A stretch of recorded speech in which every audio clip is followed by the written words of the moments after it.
बिस्मिल्लाहिर्रहमानिर्रहीम एंड अस्सलाम वालेकुम। Welcome to Skylan classroom. Skylan classroom में आज का हमारा टॉपिक है वर्ब। पिछली क्लास में हमने एडजेक्टिव किया था और आज हम करेंगे वर्ब। देखें वर्ब क्या है, मैंने आपको पहले ही बताया था। अगर आपने पिछली सारी वीडियोस देखी हैं मेरी, तो मैंने आपको बताया था कि पूरी जो ग्रामर है वो पूरी ग्रामर जो है वो रिवॉल्व करती है इस वर्ब के ऊपर। ठीक है जी। यानी आपको अगर वर्ब समझ में आ गया तो आपको सारी चीज़ें समझ में आ जाती हैं। क्यों? क्योंकि सब्जेक्ट जो होता है वो सिर्फ लिमिटेड होते हैं सब्जेक्ट्स। ठीक है, वो आपके नाउन प्रोनाउन कोई भी हो सकते हैं जिसमें सब्जेक्ट किसी भी चीज़ का नाम जिसे आप कहते हैं। अच्छा, उसके बाद ऑब्जेक्ट जो आता है वो भी किसी चीज़ का नाम प्रोनाउन नाउन या कुछ भी ऐसी चीज़ एडजेक्टिव वगैरह हो सकता है। ये लिमिटेड होते हैं। जो सब्जेक्ट आपका है ना वो लिमिटेड होता है और जो आपका ऑब्जेक्ट होता है वो भी आपका लिमिटेड होता है। ये जो चीज़ है वर्ब, ये आपका अनलिमिटेड है, यानी इसकी कोई लिमिट नहीं है। इसकी जितनी भी लैंग्वेज है, लैंग्वेज के अंदर इसकी जितनी भी कंट्रीब्यूशन है, किसी भी पार्ट्स ऑफ स्पीच की इतनी कंट्रीब्यूशन नहीं है जितनी वर्ब की है। आज मैं आपको इसे बताऊंगा कि कैसे वर्ब जो है वो ऐसे समझ लें कि सब्जेक्ट्स जो हैं वो सिर्फ 10% हैं और सेम तरीके से ऑब्जेक्ट्स जो हैं वो भी सिर्फ 10% हैं। बाकी का जो 80% है वो सारे का सारा आपका वर्ब है इंग्लिश ग्रामर के अंदर। ये आज मैं आपको सिखाऊंगा कि कैसे वर्ब जो है आपका जो है 80% है। अगर आपको वर्ब समझ में आ जाता है तो आपको 80% इंग्लिश जो है वो समझ में आ जाती है। तो आइए हम शुरू करते हैं। अब देखें वर्ब में सबसे पहली बात तो इसकी डेफिनेशन क्या है जी। वर्ब है क्या? वर्ब कहते हैं किसी भी काम को, एक्शन को। नॉर्मली आपने ये इसकी डेफिनेशन पढ़ी होगी, वर्ब मीन्स एक्शन। पर लाजमी नहीं है, लाजमी नहीं है कि वर्ब सिर्फ एक्शन हो, बल्कि लव वर्ब जो है वो एग्जिस्टेंस भी शो करता है, मौजूदगी भी शो करता है। तो आप एग्जिस्टेंस भी शो कर सकते हैं। अच्छा, अब लाजमी नहीं है कि वर्ब सिर्फ एक्शन शो करे और एग्जिस्टेंस शो करे। वर्ब जो है वो एक से ज़्यादा चीज़ों में भी इस्तेमाल हो सकता है, जिसे आप मॉडल वर्ब कहते हैं। ठीक है, जिसे आप मॉडल वर्ब कहते हैं। मॉडल वर्ब भी हो सकता है, यानी एक ही वर्ब को आप अलग अलग जगहों पर इस्तेमाल कर सकें। उसके बाद ये आपका ऑक्सिलरी वर्ब भी हो सकता है। ठीक है, वर्ब ऑक्सिलरी भी हो सकता है, यानी इसे आप हेल्पिंग वर्ब कहें। ऑक्सिलरी मीन्स हेल्पिंग वर्ब कहें, तो ये आपका हेल्पिंग वर्ब भी हो सकता है। तो इसी तरीके से अगर आप देखें, ये आपका ट्रांजिटिव वर्ब भी हो सकता है। ठीक है, ट्रांजिटिव वर्ब। उसके बाद ये इंट्रांजिटिव भी हो सकता है। ट्रांजिटिव वर्ब भी हो सकता है और उसके बाद ये इंट्रांजिटिव वर्ब भी हो सकता है।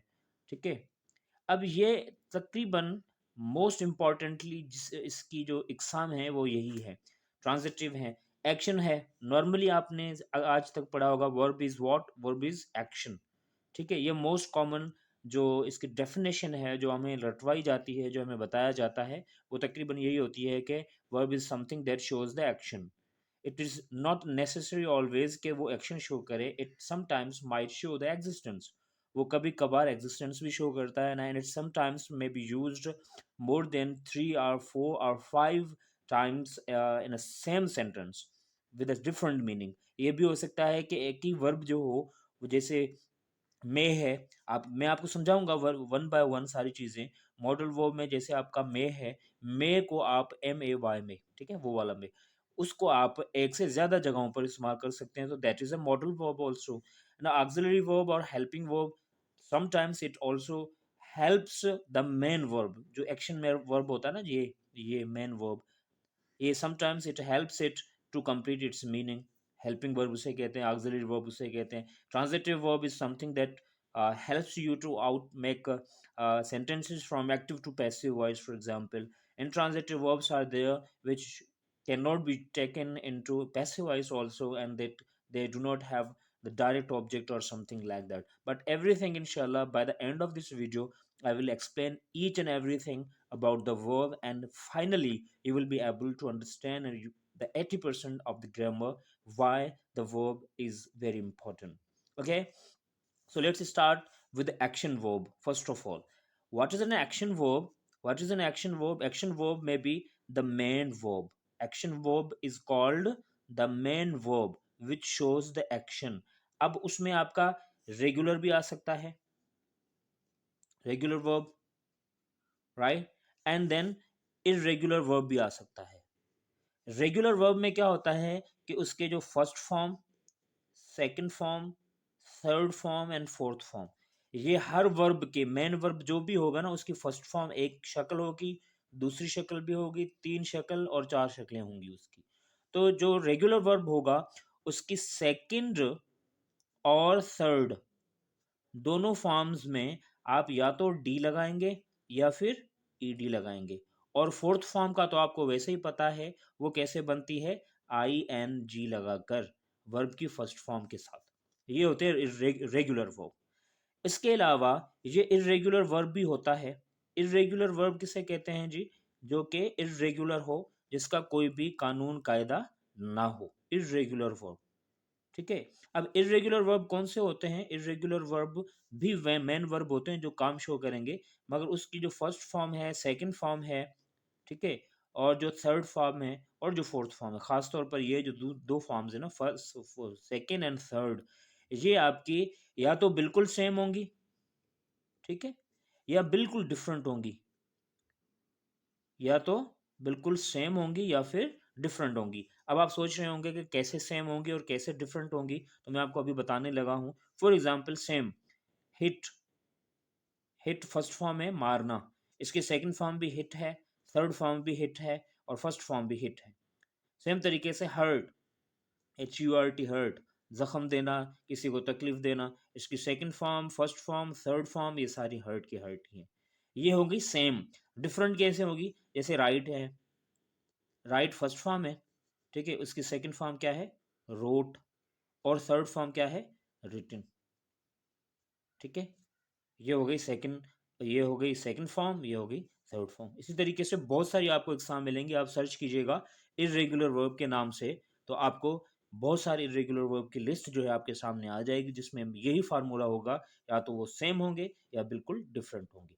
ठीक है जी, तो ये एक्शन वर्ब के बारे में बात कर रहे हैं कि वो रेगुलर वर्ब भी हो सकते हैं और वो इर्रेगुलर वर्ब भी हो सकते हैं। ठीक है, और वो रेगुलर वर्ब में उसकी सेकंड और थर्ड फॉर्म, क्योंकि इसकी हर वर्ब, जितने भी मेन वर्ब होंगे ना, उसकी चार फॉर्म्स होंगे, एक फर्स्ट फॉर्म होगी, सेकंड फॉर्म, थर्ड फॉर्म और फोर्थ फॉर्म।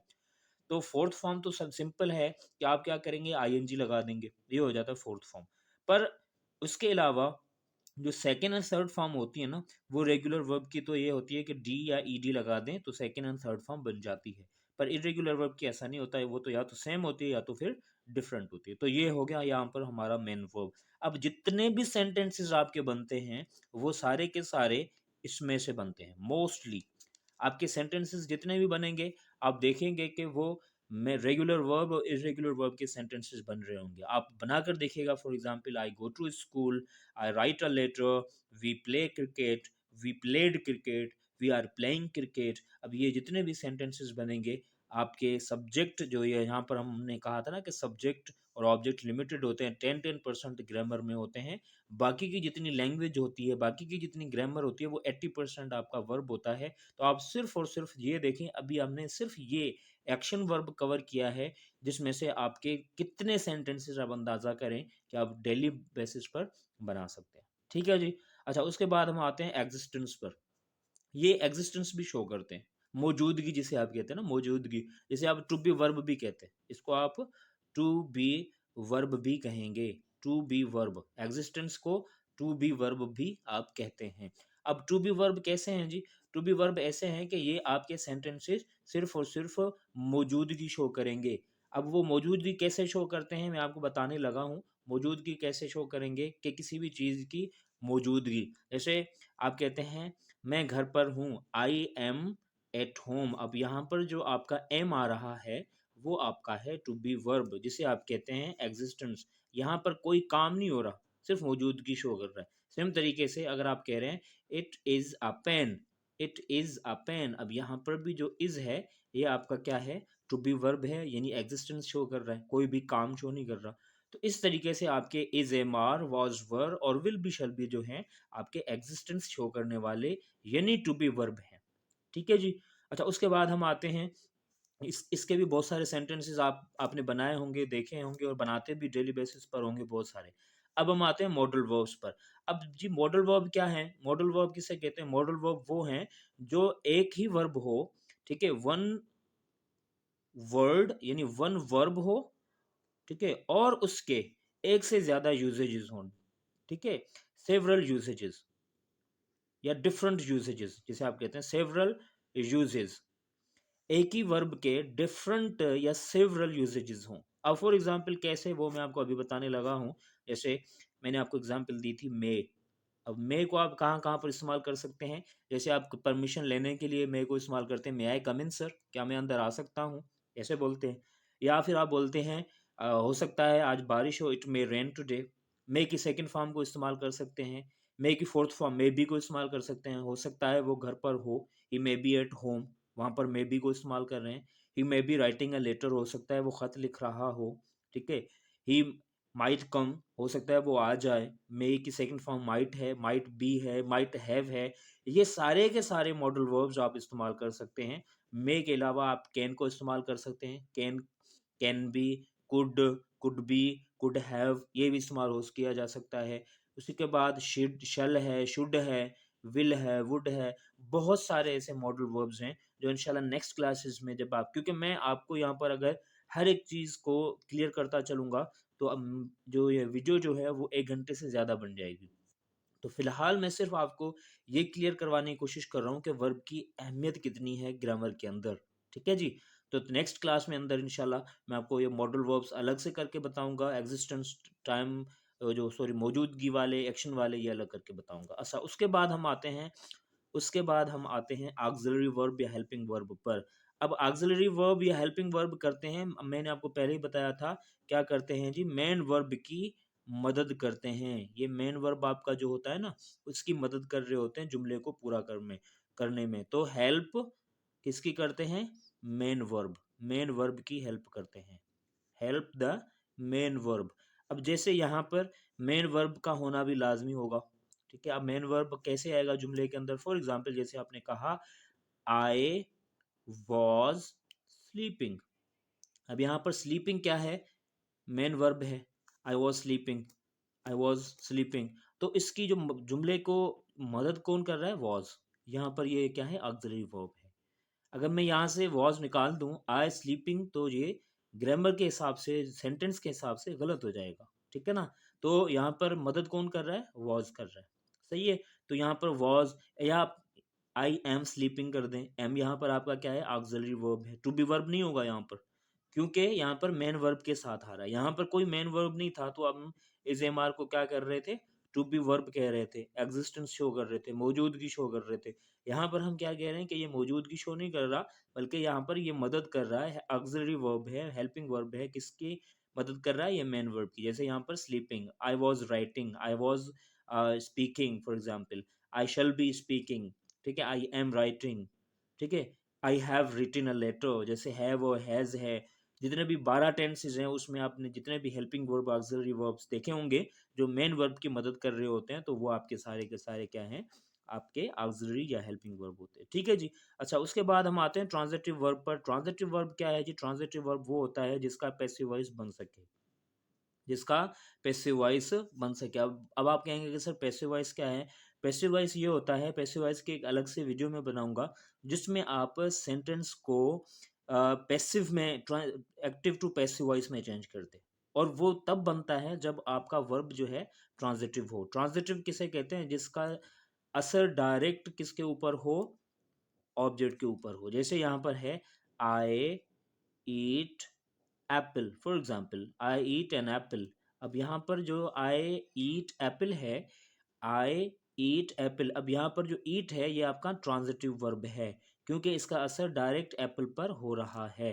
तो हम इस तरीके से कह सकते हैं कि ये जो वर्ब है यहाँ पर, ये ट्रांजिटिव वर्ब है और इसका पैसिव वॉइस बन सकता है। अगर मैं इसका पैसिव वॉइस बनाऊंगा तो पैसिव वॉइस का एक्चुअल फार्मूला ये होता है कि आप ऑब्जेक्ट को सब्जेक्ट की जगह पर लेकर आए, सब्जेक्ट को ऑब्जेक्ट जगह पर लेकर जाएं, वर्ब की थर्ड फॉर्म दे दें।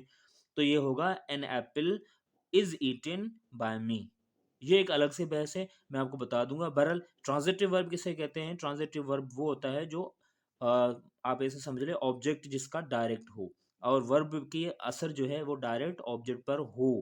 अगर डायरेक्ट ऑब्जेक्ट पर असर ना हो रहा हो, बीच में कोई चीज़ आ जाए यहाँ पर, फॉर एग्ज़ाम्पल जैसे आई ईट विद स्पून, तो वो हो जाएगा इंट्रांजिटिव। ठीक है? अब यहाँ पर ये वर्ब आपका हो रहा है आई ईट एप्पल, यहाँ पर ईट हो रहा है आपका ट्रांजिटिव। पर अगर यही जुमला आप यूँ कहें आई ईट विद स्पून, ठीक है? आई ईट विद स्पून, तो यहाँ पर आपका ये जो ईट है ये इंट्रांजिटिव हो जाएगा। अब इसका पैसिव वॉइस नहीं बन सकता। क्यों? क्योंकि पहली बात तो इसका डायरेक्ट ऑब्जेक्ट नहीं है, इनडायरेक्ट ऑब्जेक्ट है स्पून।